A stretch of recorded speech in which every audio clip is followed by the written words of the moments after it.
Now, here to discuss whether Britain is racist to the core, please welcome rapper, poet and journalist Akala.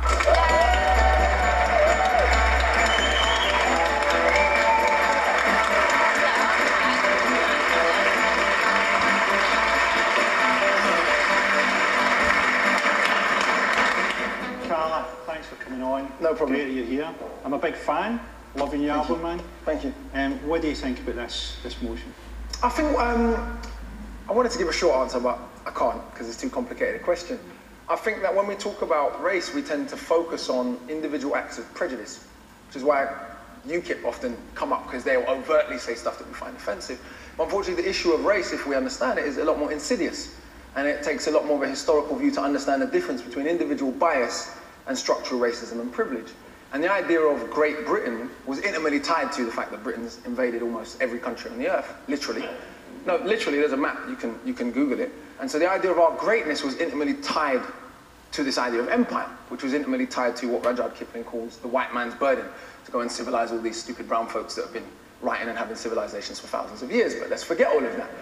And so if we fast forward to today, when we talk about structural racism in Britain, do we have the same institutional disparities in rates of imprisonment that they have in America? Yes, absolutely we do.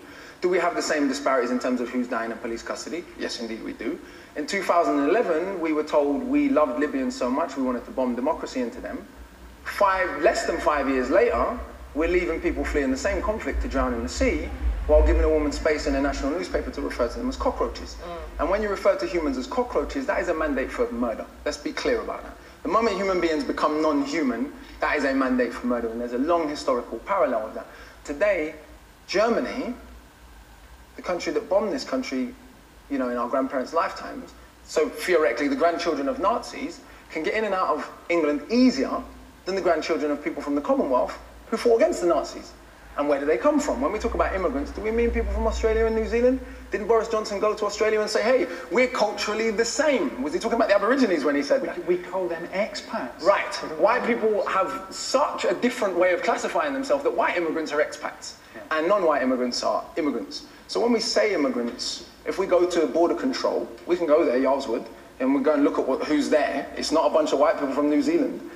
So we have structural forms of privilege and bias that are much more insidious and much more difficult to overcome.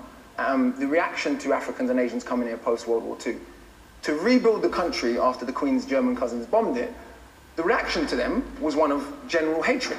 It's illogical. These people who had formerly been colonized by Britain had fought in both world wars. India gave 2.5 million volunteers, for those who don't know. When we talk about being saved by America in the war, we want to talk about being saved by India and Russia. That would be a bit more accurate, but that's a bit inconvenient.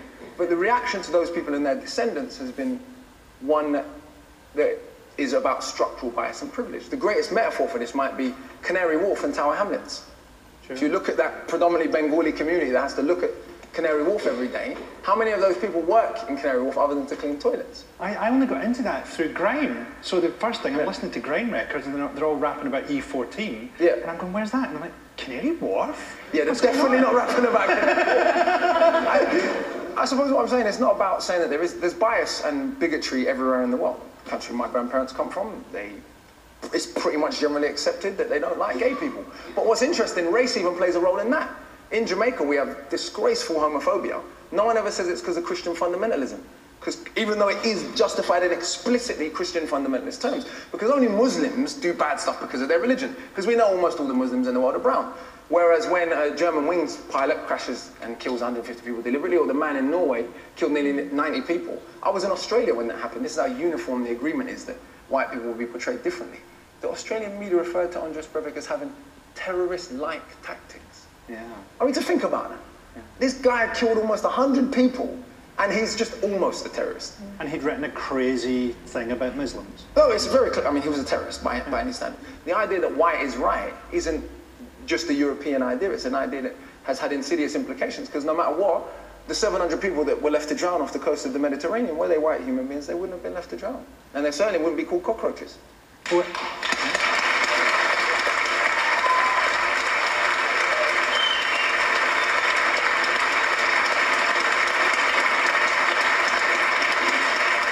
casual discrimination isn't exclusive to Britain, of course. Let's see how one Australian news anchor dealt with the issue of race while talking to a pair of twins in this incredible clip.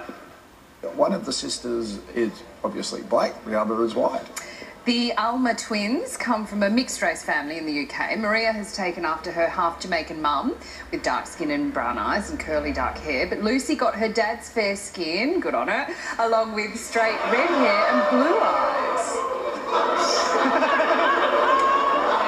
At least she was honest. What gets me about it is we have this whole talk during the election about the Australian point system. Let's be more like Australia. Australia is one of the most racist countries in the world. Yes. And also they're putting forward the idea that black people don't belong in their country when all the white people get skin cancer. And the original people were black. I mean, they were treated as flora and fauna. Until 1967, they were legally classified as flora and fauna, yeah. Plants and animals. Yeah. So, I mean, this is what we're supposed to aim at. And there's nowhere in the election campaign where I've seen that said. There's no one said Australia's not a good model. Well, this is who Boris Johnson says we're culturally similar to. So at least he's being honest about at least his section of British society. Okay, well, let's have a look at an actual conversation that happened on Facebook recently. Someone saying, off tomorrow for Poland Day. What the fuck? Never heard of it. Why?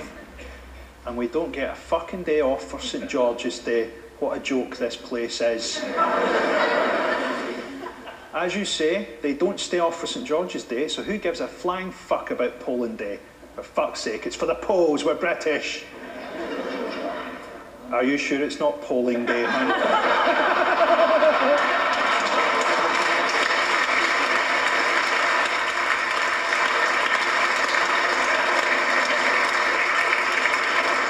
So, Akala, thanks very much for joining us. Fantastic to have you here.